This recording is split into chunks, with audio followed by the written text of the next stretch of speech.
What's up, fight fans? Welcome to my channel. This is Johnny, and in today's video we're going to be going over the statistics that nobody talks about when mentioning this Thursday night's fight at 147 pounds here in Australia between Liam Paro and David Papot.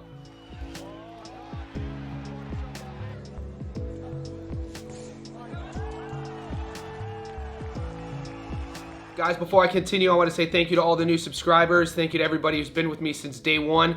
If you haven't already, could you please remember to hit subscribe? Could you also thumbs up this video? Go down to the bottom of your screen, hit the bell notification button as well so you never miss a video. Also, one more thing, become a member of our Johnny Says Boxing Insiders VIP.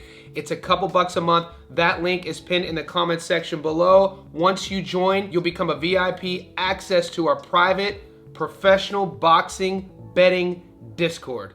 The last 6 months of boxing have been insane, and we turn the page and we continue on this journey together on our goal, my goal of breaking these fights down, giving you guys my best analysis of what I see through my film study, and like always, giving you guys a winner. In this video, what we're going to do is we're going to talk about the main event taking place this Thursday night in Brisbane, Australia, Queensland, between a former world champion at 140, Liam Paro, and an undefeated fighter from France in David Papot. Guys, David Papot is a guy, this fight's at 147, but he's fought in multiple weight divisions before above. He's fought at 160, he's fought at 154. He has one blemish on his record, and it was the only time he had ever left France. He went to America, and he has a draw against Buddy McGirt's son.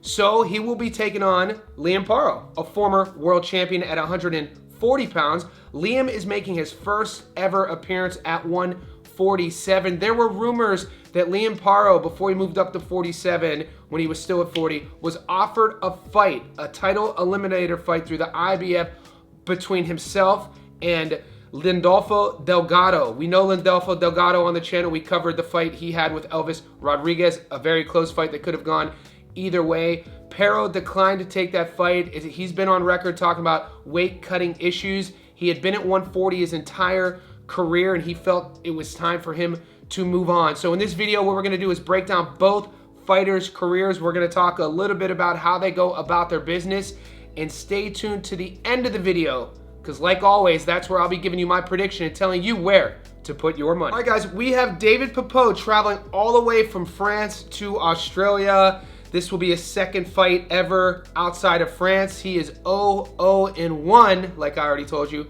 in those fights abroad. He is a southpaw, so we're going to get that southpaw versus southpaw matchup. Doesn't have a lot of pop, doesn't have a lot of power, and this is one of those things that the longer you're on the channel, the longer you guys have been boxing fans, you'll see with these modern era French boxers is they don't have a lot of knockouts. It's their style. They're sort of point fighters. They want to win rounds. A lot of them fight off of their back foot, but you can't always judge a book by its cover, because we saw in recent memory a French fighter travel abroad to Mexico. He only had a handful of knockouts, and he knocked out Jaime Munguia. I'm talking about Bruno Sarase, and things didn't go Bruno's way in the rematch. But moving forward, am I going to sit here and tell you that David Papot is going to come to Australia and knock out Liam Paro? He's going to have to shock the world if he feels he's going to want to do that in his opponent. Liam Paro, he said this past week that the weight cuts at 140 were making him hallucinate, were making him sick. He felt like he was going to die from those weight cuts, and he said that was a sign of his body telling him that it was time to move on. He's 29 years old. He's going to be making his first fight at 47. We last saw him fight John Navarro. It was his last fight in Australia after he had lost his belt to Subriel Matias. Navarro was a guy who is a Robert Garcia guy. He had a really hyped amateur career. He was really hyped going into the pros, and then he took some years off, and he came to Australia daring to be great, and Liam Paro looked amazing. He looked sharper than ever, and he got him out of there. So right now, I do want to take a closer look at the Frenchman, David Papot, and see what he's been up to in his career. All right, guys, Papot's 30-0-1. Of his 30 wins, he has 5 knockouts. He carries in the ring a 17% career knockout to win ratio. And out of 2,605 fighters in the world at 147, he is ranked 13. His adoring fans know him as L'Enfant de Penois, the child of Penois is the translation. The 34-year-old Frenchman is a southpaw. He was born and raised in Saint-Nazaire-Loire, Atlantique, France. We last saw him fight Josh Wagner, 18-0, knocked him out in the 7th. Miguel, 17-0, UD in the 12th. Chalamberti, 10-5, won a points decision in the 6th. Quito, 15-1, won a UD in the 12th. El Miswa, 34-3, won a split decision in the 12th.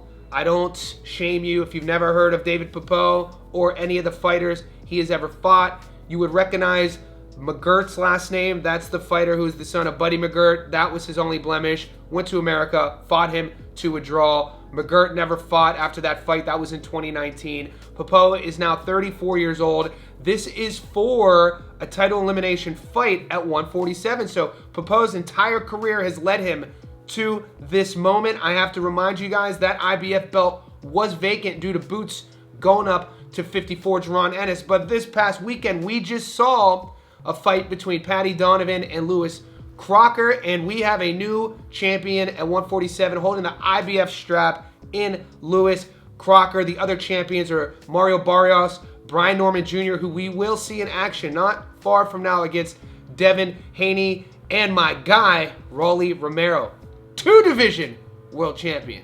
You guys been sleeping on Rolly. So, for Papot to go into Australia, like I said, his timing is going to have to be on point. He's going to have to catch Paro coming in. He's going to have to fight him at range. I don't think he has enough power to stop Paro's aggression, but Paro likes to counterbox as well.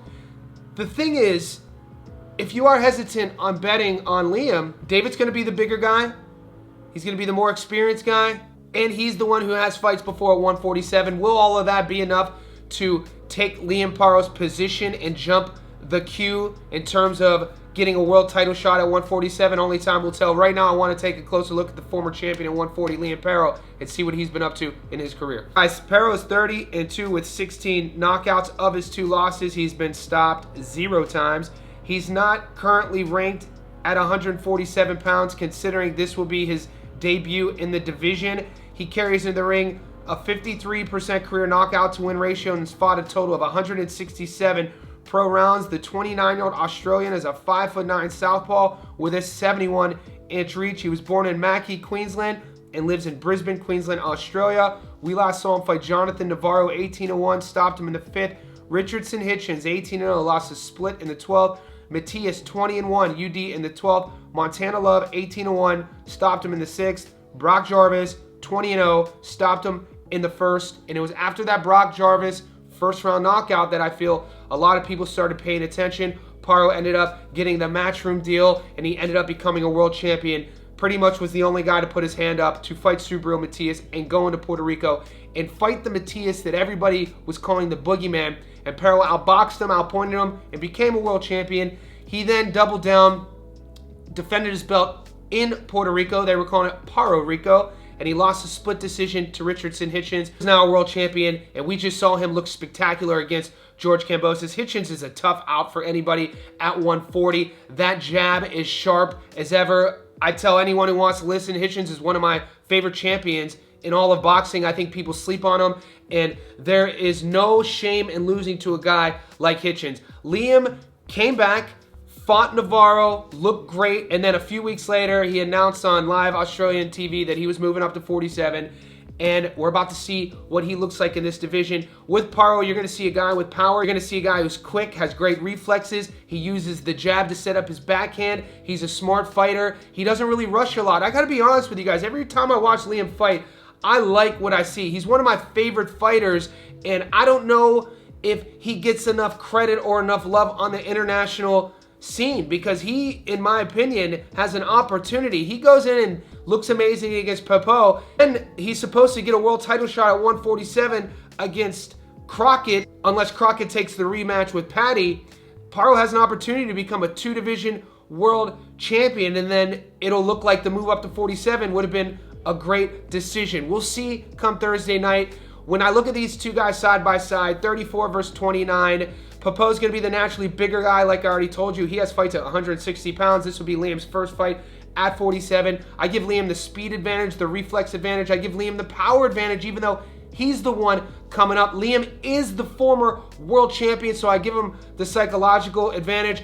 before I give you guys my prediction and tell you where to put your money, guys, I do live streams every single day. In those live streams, I go over my prop bets, my method of victories. I give you my long parlays. We talk about MMA, UFC, American football. 'Tis the season. But in these Stats Don't Lie videos, you're only going to get my money line prediction. Be sure to join the Discord to stay tuned and stay up to date with all those other bets.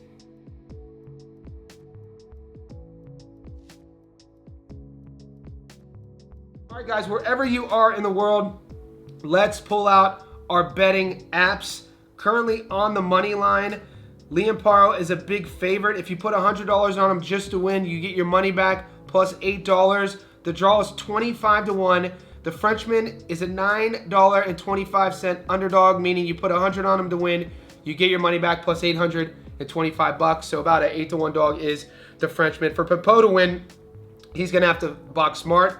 He's gonna have to box masterfully. He's gonna have to outpoint Liam. He's also gonna have to get Liam's respect with his power, which statistically speaking, I don't see that happening. Watching the film study on Papot as well, he kind of just does enough to win his fights. He fights off the back foot. He's a counter boxer. Like I said, of this modern era, an atypical French fighter. I think Liam Paro is too much. I speak highly of Liam Paro. I expect a great performance once again. With Paro, you're gonna get a guy who's always in shape. You're gonna get a guy who doesn't miss any sort of those important boxes in terms of his preparation, his strength and conditioning, his nutrition, his sparring, all of the rounds, all the road work. Paro always comes in shape and ready, an ultimate professional. He seems switched on and laser focused to me to make a run at 147, so I feel comfortable in the money line prediction. There is an awesome value on a method of victory prop bet, but you're gonna have to join the Discord to get that bet. And guys, this isn't an echo chamber. In the comments section below, does anybody here see the Frenchman coming to Australia and beating Liam? Also, stay tuned to the channel. I'm gonna be doing a breakdown on the Liam Wilson fight. And this weekend, one of my favorite female fighters is fighting Gabrielle Fondora. I'm gonna be breaking her fight down, so stay tuned.